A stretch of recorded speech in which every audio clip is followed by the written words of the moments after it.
Bismillahirrahmanirrahim. Assalamualaikum warahmatullahi wabarakatuh.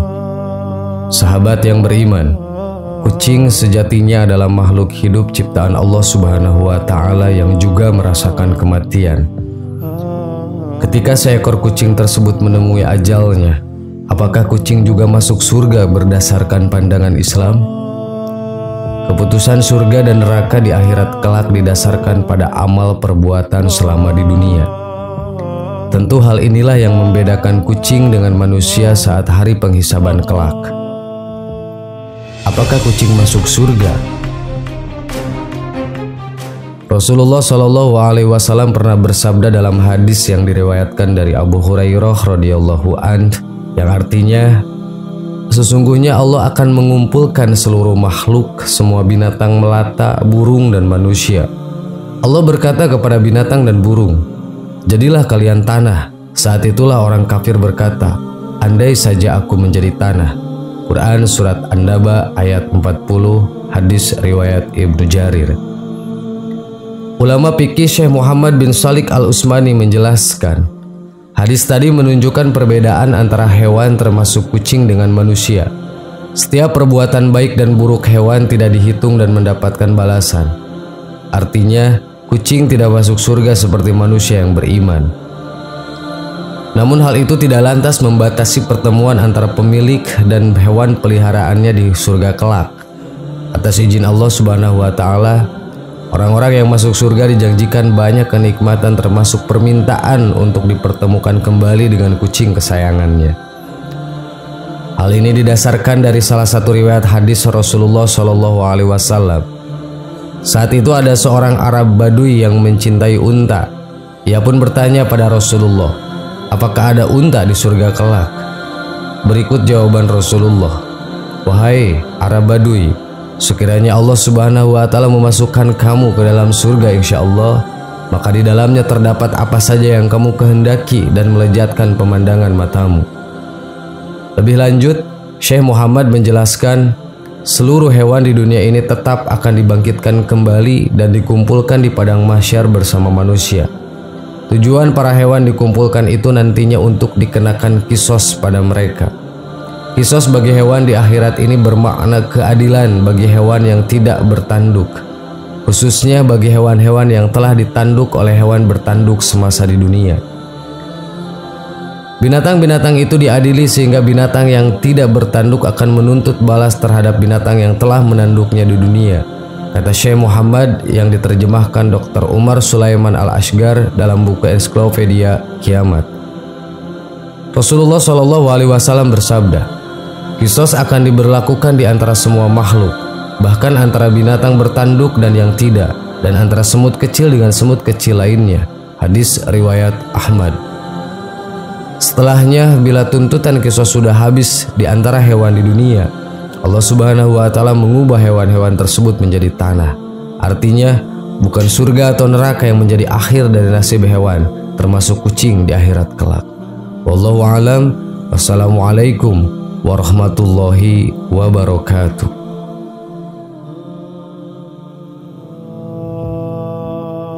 Bismillahirrahmanirrahim. Assalamualaikum warahmatullahi wabarakatuh.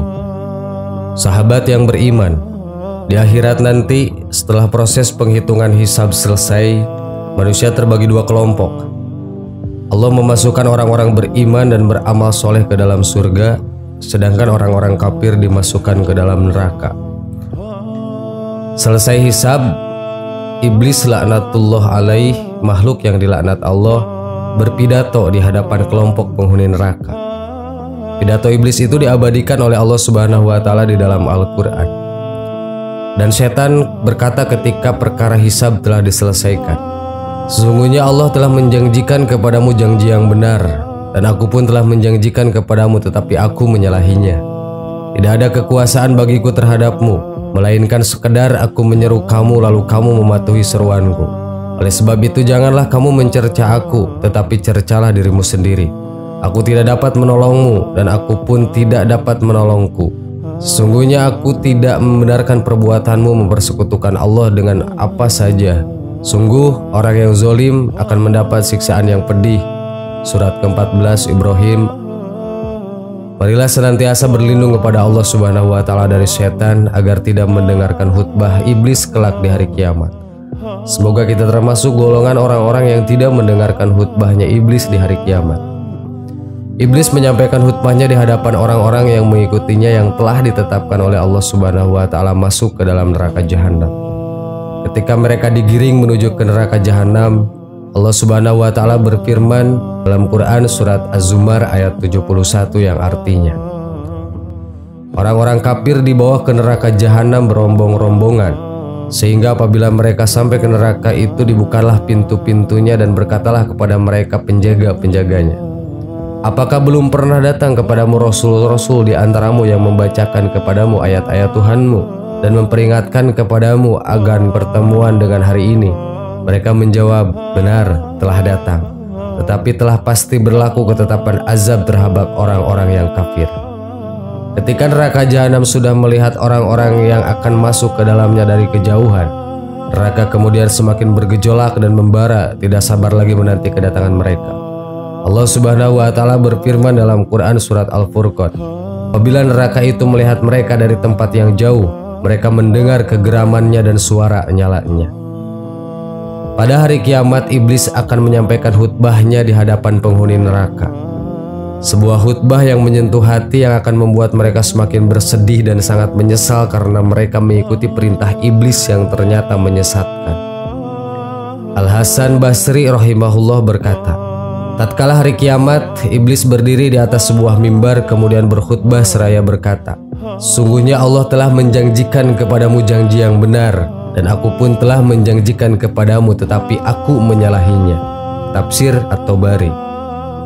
Al-Hafiz Ibnu Katsir rahimahullah berkata, Allah mengabarkan tentang khutbah yang disampaikan oleh iblis kepada para pengikutnya, yaitu setelah Allah memutuskan atau menghisab para hambanya.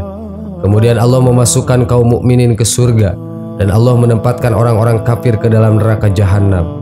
Maka iblis tatkala itu berdiri dan berkhutbah kepada para pengikutnya agar semakin menambah kesedihan mereka, kerugian di atas kerugian, serta penyesalan di atas penyesalan. Tafsir Quran Al-Azim. Khutbah iblis di hari kiamat kelak bisa menjadi renungan bersama agar tidak menjadi orang-orang yang merugi di akhirat. Sebab ketika dilaknat dan dikeluarkan dari surga Allah Subhanahu wa Ta'ala untuk bersujud kepada Nabi Adam, iblis bersumpah untuk menyesatkan anak cucu Adam hingga akhir zaman. Iblis juga memohon kepada Allah agar ditangguhkan ajalnya hingga hari kiamat, dan Allah mengabulkan doa iblis. Kisah tersebut diabadikan di dalam Al-Quran. Berkata iblis, ya Tuhanku, kalau begitu maka beri tangguhlah kepadaku sampai hari manusia dibangkitkan. Allah berfirman, kalau begitu maka sesungguhnya kamu termasuk orang-orang yang diberi tangguh. Quran surat Al-Hijr ayat 36 dan 37. Setelah itu iblis selalu berusaha untuk menyesatkan manusia dari jalan Allah Subhanahu wa Ta'ala hingga hari kiamat. Isi khutbah iblis di hari kiamat. Ketika hari kiamat tiba dan manusia telah dibangkitkan dan dihisab, iblis akan berkhutbah di hadapan para pengikutnya.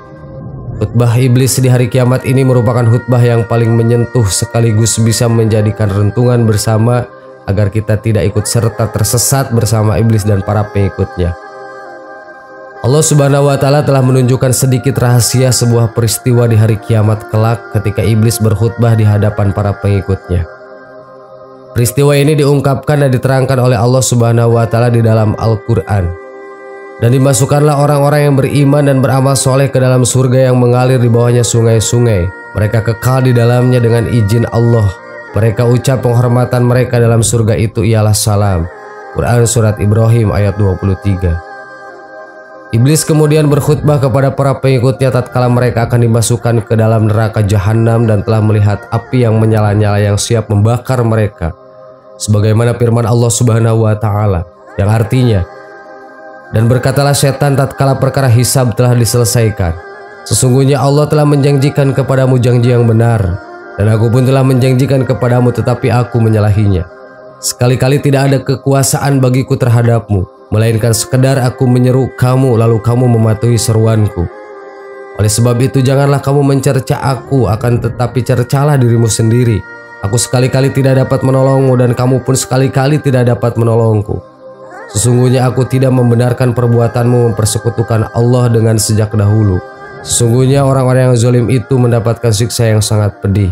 Quran Surat Ibrahim ayat 22. Di dalam khutbah tersebut, Iblis mengatakan kepada para pengikutnya bahwa Allah telah memberi janji kepada orang-orang yang tersebut, yaitu janji yang benar dan pasti ditepati.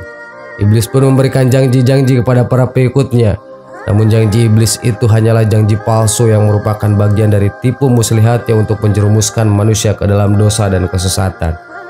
Namun penyesalan di akhirat adalah penyesalan yang sia-sia, dan mereka akan menjadi teman iblis di dalam neraka dan kekal di dalamnya. Sahabat yang beriman, jangan sampai kita menjadi orang-orang yang menyesal ketika mendengar pidato iblis di hari kiamat kelak.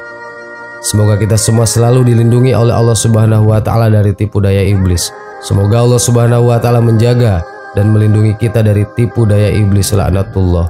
Amin. Wallahu alam. Wassalamualaikum warahmatullahi wabarakatuh.